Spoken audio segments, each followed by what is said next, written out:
नमस्कार दोस्तों, क्या आप जानते हैं कि देश की सबसे बड़ी कंपनी मारुति पर 200 करोड़ रुपए का जुर्माना लगा है। अब वो क्यों लगा है, वो इस वीडियो में आज हम डिस्कस करेंगे। कंपटीशन कमीशन ऑफ इंडिया ने मारुति पर 200 करोड़ रुपए का जुर्माना लगाया है। फेयर बिजनेस करने के कारण मारुति पर लगा है 200 करोड़ रुपए का जुर्माना। जो CCI है, कंपटीशन कमीशन ऑफ इंडिया, इसने भी इंडिया के अंदर अनफेयर बिजनेस होते हैं उनके ऊपर इसकी नजर रहती है और जो भी गलत बिजनेस करते हैं उस पे ये कमीशन बहुत भारी जुर्माना लगाता है और उन कंपनी के ऊपर रोक लगाता है। रिपोर्ट्स के मुताबिक मारुति सुजुकी ऑफ इंडिया ने डीलर्स को जो ग्राहकों को डिस्काउंट दिया जाना होता है उसके ऊपर डीलर्स को कार में दी जाने वाली छूटों पर बाध्य किया, जिसके कारण जितने भी डीलर्स थे उनके बीच में कंपटीशन खत्म हो गया, जिसके कारण जितना भी नुकसान था वो ग्राहकों को उठाना पड़ा। डीलर्स अपने कस्टमर को अच्छा डिस्काउंट देते हैं जिससे उनके बीच में कंपटीशन बना रहता है और कस्टमर्स को कम कीमत पर कार खरीदने का बेनिफिट होता है या फिर कुछ उनको एसेसरीज या और भी कूपन्स वगैरह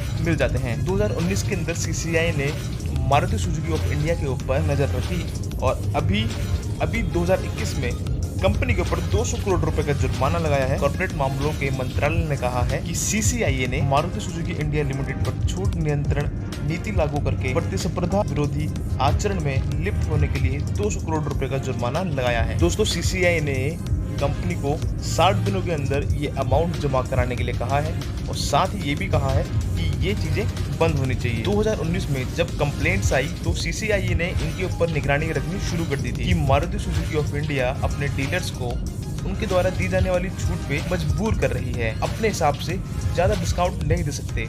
इसका मतलब ये है, बेसिक सा फंडा ये है, मैं आपको बताता हूँ कि मारुति सुजुकी ऑफ इंडिया ये चाहती है कि जो अगर फॉर एग्जांपल 1 लाख रुपए की कार है तो चाहे वो दिल्ली में किसी भी आप कहीं से भी लेके आएंगे वो कस्टमर को 1 लाख की ही पड़ेगी।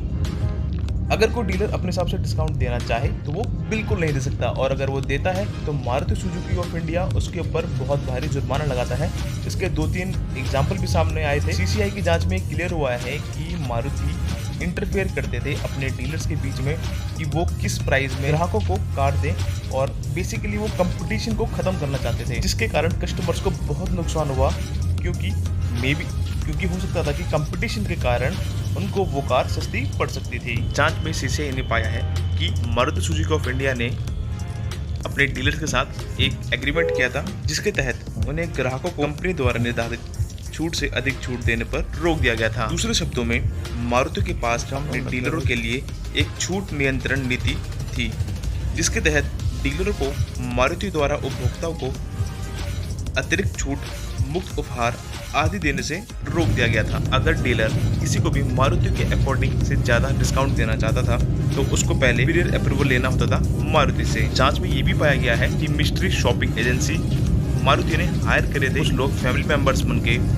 डीलर्स के पास जाएंगे कार परचेज करने के लिए। फॉर एग्जांपल कोई कार 5 लाख की है, वो उसको उसमें डिस्काउंट के लिए अप्रूवल उनसे मांगेंगे और अगर डीलर उनको कंपनी की निर्धारित सीमा से ज़्यादा डिस्काउंट देता है तो वो उसकी रिकॉर्डिंग करके या वो प्रूफ इकट्ठा करके मारुति को देंगे और मारुति उस डीलर के ऊपर बहुत भारी जुर्माना लगाएगा। इससे जो मारुति के कस्टमर्स हैं उनको बहुत ज़्यादा नुकसान हो रहा था क्योंकि मार्केट से कंपटीशन बिल्कुल खत्म हुआ था। जो मिस्ट्री कस्टमर होते थे वो मारुति को जाके अपनी रिपोर्ट देते थे और मारुति पहले डिस्ट्रीब्यूटर्स को क्लियर करता था, उनको नोटिस देता था क्यों तुमने हमारी निर्धारित सीमा से ज्यादा डिस्काउंट देने की कोशिश करी। फिर उस वक्त का जवाब नहीं दे पाते थे तो उनके ऊपर बहुत भारी जुर्माना लगाया जाता था। दोस्तों, इस समय भारत में बहुत सारी कंपनियां हैं मगर जो मारुति है ये भारत के अंदर जो उसकी बेसिकली स्थापना हुई थी ये फरवरी 1981 में हुई थी जो कि गुड़गांव में हुई थी। और मारुति एक ऐसा ब्रांड है भारत के अंदर जिसकी गाड़ियाँ हमेशा टॉप 5 सेलिंग कार्स के अंदर रहती हैं और ये हमेशा अपने कस्टमर्स को अच्छा एवरेज,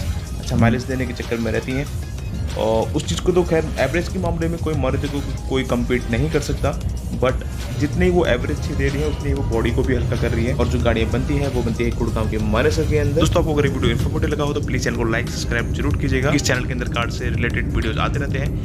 थैंक्स फॉर वॉचिंग।